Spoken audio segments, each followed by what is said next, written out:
এক পক্ষের দাবি বর্ধমান মেডিকেলে থ্রেড কালচার ফিরিয়ে আনার চেষ্টা করা হচ্ছে, অপর পক্ষের দাবি বহিষ্কৃত পড়ুয়াদের বিরুদ্ধে অভিযোগ প্রমাণিত নয়, তাই তাদের কলেজ ক্যাম্পাসে ফিরিয়ে নেওয়া হোক। দাবি পাল্টা দাবিকে কেন্দ্র করে বুধবার কলেজ কাউন্সিলের মিটিং চলাকালীন উত্তপ্ত হয়ে ওঠা পরিস্থিতি, শুরু হয় বাতানুবাদ, ধস্তাধস্তি। পরিস্থিতি সামাল দিতে কলেজে আসে বর্ধমান থানার বিশাল পুলিশ বাহিনী, নামানো হয় মহিলা কমব্যাট ফোর্স। গতকালকের ঘটনার পর পরিস্থিতি খতিয়ে দেখতে কলেজে আসেন রাজ্য গ্রিভেন্স রিড্রেসাল কমিটি। রীতিমতো দুই পক্ষকে নিয়ে মিটিং করেন তারা এবং দুই পক্ষের অভিযোগ শোনেন। গতকাল মেডিকেল কলেজে দুই ছাত্র গোষ্ঠীর মধ্যে উত্তেজনাকর পরিস্থিতির পর মেডিকেল কলেজে আসেন 3 সদস্যের রাজ্য গ্রিভেন্স রিড্রেসাল কমিটি। একাংশ পড়ুয়াদের অভিযোগ, বর্ধমান মেডিকেল কলেজে ফের থ্রেড কালচার ফিরিয়ে আনার চেষ্টা চালাচ্ছে একদল পড়ুয়া। পাল্টা অপর পক্ষের দাবি, কলেজ ক্যাম্পাসে যে সকল ছাত্রছাত্রীদের সাসপেন্ড করা হয়েছে তাদের ফিরিয়ে আনতে হবে। না, আজকে মূলত স্বাস্থ্য ভবনের নেতৃত্বে ডক্টর সৌরভ দত্তের চেয়ারম্যানশিপে যে গ্রিভ্যান্স সেলের মিটিং, সেখানে আমরা সমস্ত ছাত্রছাত্রী, পিজিটি, ফ্যাকাল্টি মেম্বার উপস্থিত ছিলাম। বস্তুত এই যে গ্রিভ্যান্স সেল, সেই গ্রিভ্যান্স সেলের কাছে আমাদের মূল আবেদন ছিল যে কলেজে কলেজে এতদিন ধরে যে রাজনৈতিক সন্ত্রাস থেকে শুরু করে দুর্নীতি চক্র এবং পাস ফেল প্রথাকে কেন্দ্র করে যে সিন্ডিকেট চক্র দানা বেঁধেছিল, সেই সেই সেই চক্রকে উচ্ছেদ করার উদ্দেশ্যেই কলেজ যেন সন্ত্রাসমুক্ত হয়। গতকালকের ঘটনাতে আমরা দেখলাম যে অভিজ্ঞ বিরূপক্ষ এই গোষ্ঠী যে থ্রেড কালচার, তাদের যে মদতপুষ্ট জুনিয়ররা রয়েছে, তাদের দিয়ে কলেজে একটা বিশৃঙ্খল পরিস্থিতি করার চেষ্টা করা হলো বহিরাগত ছাত্রছাত্রীদের সাথে যুক্ত হয়ে। আমাদের আবেদন ছিল যে অভিজ্ঞ বিরূপক্ষ বিশাল, এদের বিরুদ্ধে স্বাস্থ্য ভবন যে ইনকোয়ারি করেছে এবং সেখানে তারা যথেষ্টভাবে অভিযুক্ত, তাই এখনও তাদের বিরুদ্ধে যথোপযুক্ত ব্যবস্থা গ্রহণ করা হয়নি। আমরা আবেদন করেছি, শাস্তি, দৃষ্টান্তমূলক শাস্তি না হলে কলেজকে কখনো সন্ত্রাসমুক্ত পরিবেশ তৈরি করা যাবে না। এবং সার্বিকভাবে হাসপাতালের পরিকাঠামোর উন্নয়ন, হাসপাতালের নিরাপত্তা, বিভিন্ন বিষয়গুলো নিয়ে আজকে আলোচিত হয়েছে। অত্যন্ত সদর্থক আলোচনা হয়েছে। আমরা আশা করব যে গ্রিভ্যান্স সেল বর্ধমান মেডিকেল কলেজের যে অভিযোগ সমস্ত কিছু স্বাস্থ্য দপ্তরে পৌঁছে দিয়ে তার যথোপযুক্ত একটা রূপরেখা বার করবেন। এবং আমরা চাইব আগামী দিনে কলেজ সন্ত্রাসমুক্ত হোক। থ্রেড কালচার এবং দুর্নীতি চক্র, পাসফেল প্রথা বিভিন্নকে কেন্দ্র করে যে সিন্ডিকেট চক্র দানা বেঁধেছিল অভিজ্ঞ এবং বিরপক্ষ এসবের নেতৃত্বে, সেই সিন্ডিকেট চক্র উচ্ছেদ হবে। সাবজেক্ট যেটা request for taking action against the student of Burdwan medical college being debarred by the inquiry committee via memo number 3093।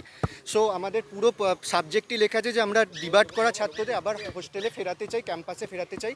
আমাদের যারা ভাই বোনেরা আছেন, আমাদের ব্যাচমেটরা আছেন, আমাদের সিনিয়র দাদা দিদিরা আছে, তারা অনেক মেন্টাল ট্রমাতে ভুগছেন। তো আমাদের কিন্তু কোনো দিনই থ্রেড কালচার বা কোনো রকম কিছু এক্সাম রিলেটেড কোনো পয়েন্টই কিন্তু লেখানে আপনারা পুরো সাবজেক্টটা দেখতে পারেন। আপনাদের এটা কিন্তু মিথ্যাচার করা হচ্ছে, পুরোপুরি মিথ্যাচার করা হচ্ছে। আর সোজা কথা, দাদাদের কিন্তু 6 মাস বাইরে রাখা হয়েছে, কোনো রকম কোনো প্রুফ কিন্তু ওরা দিতে পারেনি। আমাদের কাছে কিন্তু পুরো প্রুফ আছে, দেখতে পারেন আমরা কতটা প্রুফ আমাদের নেওয়া আছে। অনেক সেটা ওরা যে থ্রেট দিত বা অনেক কিছু এটা সেটা কারণ দিয়ে ওদের বার করা হয়েছে, কিন্তু কোনো রকম সুজাস মুখের ভিত্তিতে মানে মুখের অ্যালিগেশন দেওয়া হয়েছে, কোনো রকম কিন্তু প্রুফ দিতে পারেনি। 100-150টা জাস্ট অ্যালিগেশন পড়ে গেছিলো, কোনো কিন্তু তাদের কাছে কোনো প্রুফ ছিল না। শুধু মুখের কথার ভিত্তিতে তো আপনারা জানেন কোনো জাজ হয় না, আপনাদের সবসময় প্রমাণ দিতে হয়। তো তার জন্যই আমরা এসেছি যে আমাদের দাদা দিদি বা আমাদের জুনিয়র, আমাদের ব্যাচমেটদের কিন্তু যত দ্রুত সম্ভব কিন্তু ফেরানো হয়। আর অ্যালিগেশনগুলো কিন্তু অনেক জোরপূর্বক দেওয়া হয়েছিল, তার প্রমাণও কিন্তু আমাদের কাছে অনেক আছে।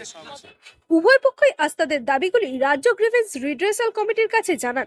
যদিও গ্রিভেন্স রিড্রেসাল কমিটির তরফ থেকে জানানো হয়েছে 24শে ফেব্রুয়ারি ধনধান্য অডিটোরিয়ামে চিকিৎসকদের নিয়ে একটি সভার আয়োজন করা হয়েছে, তার জন্যই তারা আজকে এসেছেন।